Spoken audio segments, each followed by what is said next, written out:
so tired. Why don't you go in first? Oh, no, I feel great.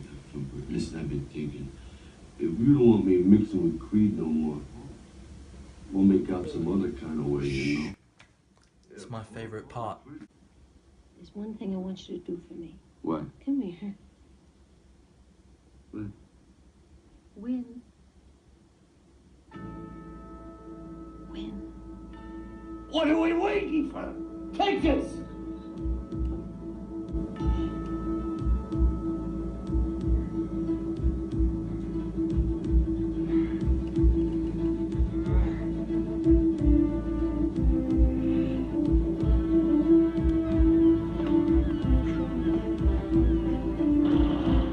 Hello everyone, my name is ORCHY. Welcome to my vlog. I was going to say my first vlog, but actually if you look at my history, I've been uploading videos to YouTube since 2011, so not quite a newbie. I've decided to go a bit more regular. I'm not sure if I'm going to be able to do one every day. My initial aim is for 2 or 3 a week at least. So what is it about? It's one word, and about dreams and about goals. But mainly, I want to talk to you about passion.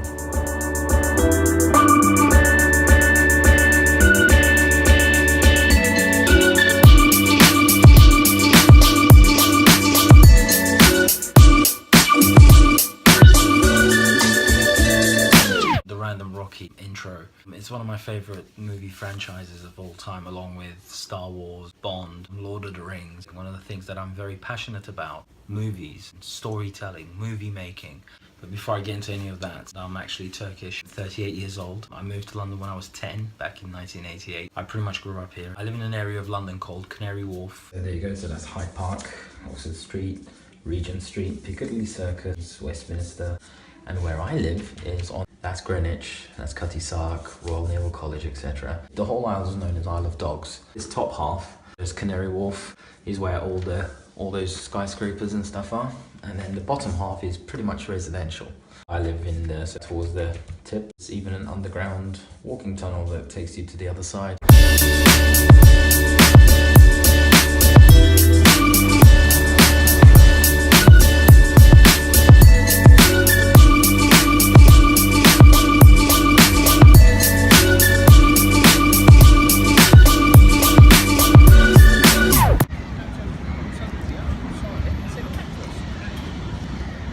That's got to be the cutest and the funniest duck ever. Only in Canary Wharf are you going to get £100 million or dollar yacht. I think this thing's been here for like the last 2-3 months. Apparently it belongs to some New Zealand billionaire or something. Not bad, huh?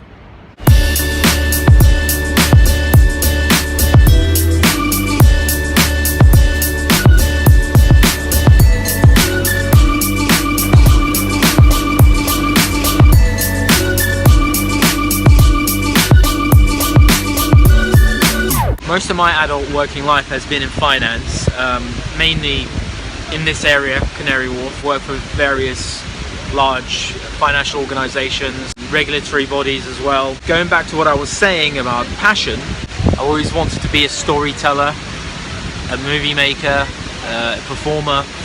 What I also equally love doing is helping people. What's very important for me is that this vlog is 100% real, true, and it's got integrity. Those girls in the thumbnail, they're coming up very, very soon. That wasn't just some kind of clickbait.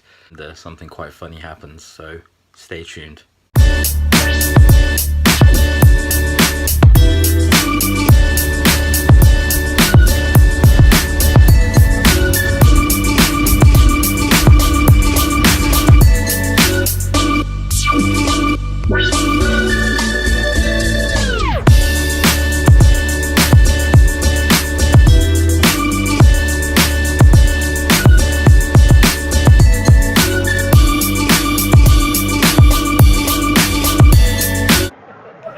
Can't believe how random this is. Only in Canary Wharf.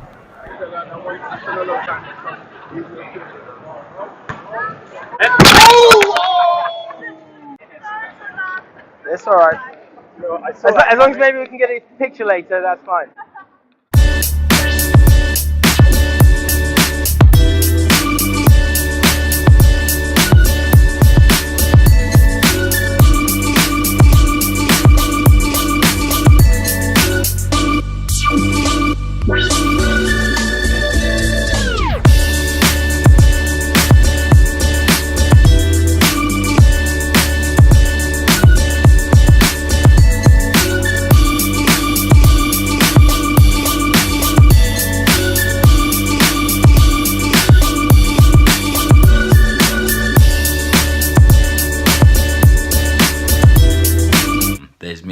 trying to do an artistic shot of trying to get the skyscrapers in and everything else. And after everyone, they end up hitting me with the volleyball. That's just typical of the kind of crazy stuff that regularly happens to me. Camellia, if you're watching this, I apologize I haven't been in touch. I've had a lot to deal with.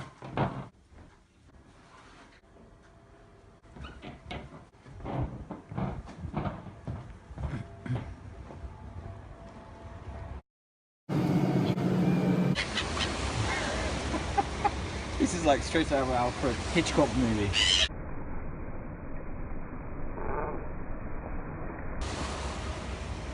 Oh, that's a good catch. Check this out. Oh, wow. Good.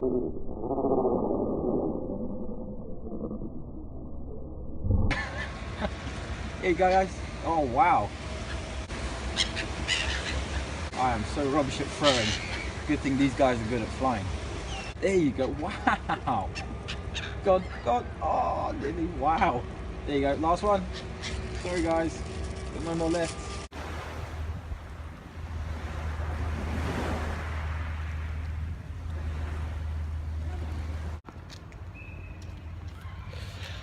Right. Going back to what I was saying.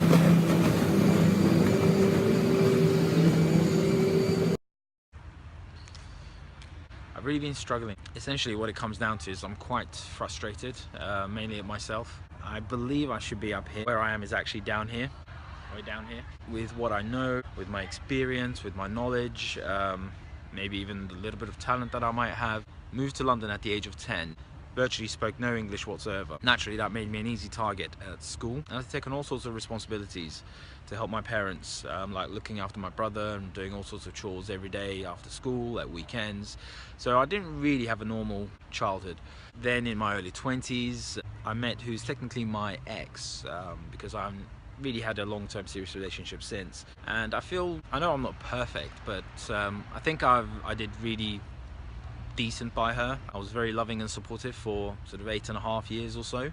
It's life, people fall out of love. But I think when you've been with someone for such a long time, it was a bit disappointing that right at the very end, you know, they end up cheating on you. They then try to make you out to be the bad guy.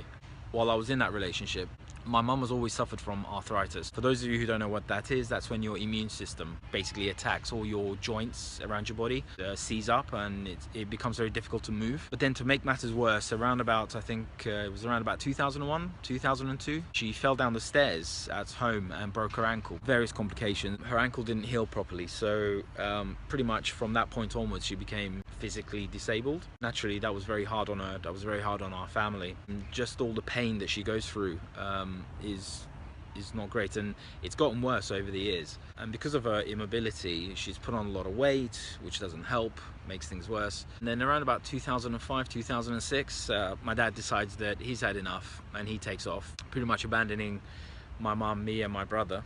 2008, my brother gets married, moves back to Turkey. Fairly soon after, my mum follows suit. And a couple of years down the line, around about 2011, as I said, me and my ex started having problems, and then right at the end I learned that she's cheating on me. That wasn't great. Immediately after that, I guess I was in a really fed up place. And I'm somebody who's never really done anything bad to anyone. All my life I've tried to do my best. I've tried to do my best by the people that I loved and cared about. And yet here I was, I reached my mid-30s. I found myself totally alone. Big hole in my life. I kind of thought, well, felt like I just kept getting screwed over again and again and again. And I'm sure many of you probably feel that way or have felt that way at certain periods in your life. Eventually, the realization that I came to was I hadn't really done anything wrong. And those things didn't happen to me because I was a bad person or because I did anything wrong. Those things happened because they just happened. That's life. And I think everybody goes through tough times, everybody goes through trials. In essence, that's actually how you learn, that's how you become stronger, that's how your character really develops. It's actually better to be tested in those kind of ways. And another thing that I realized was pretty much all my life I cared too much about what other people thought, what other people might say, what other people might think of me. You realize that none of it matters. You realize that what really matters is where you are now, where you want to be in life, the direction that you want to go. The past is important for one thing only: lessons.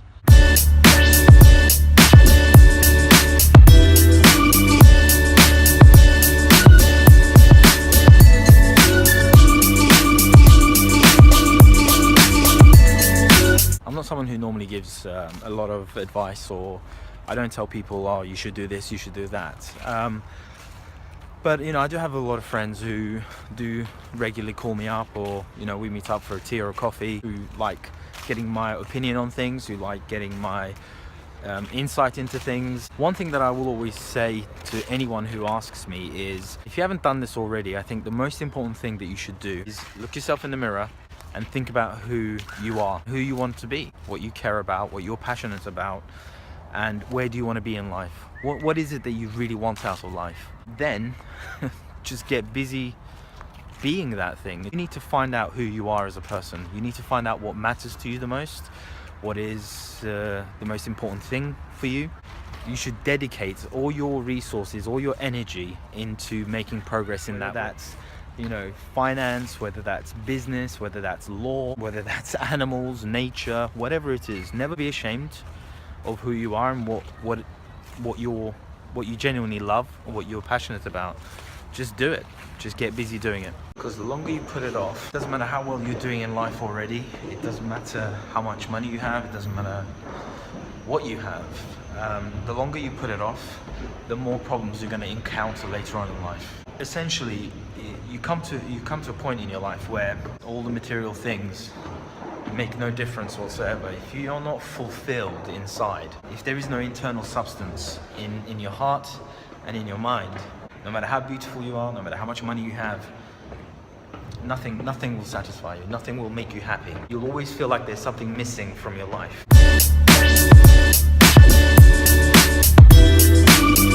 Check that out. Yeah, and there's Canary Wharf in the background, you can see.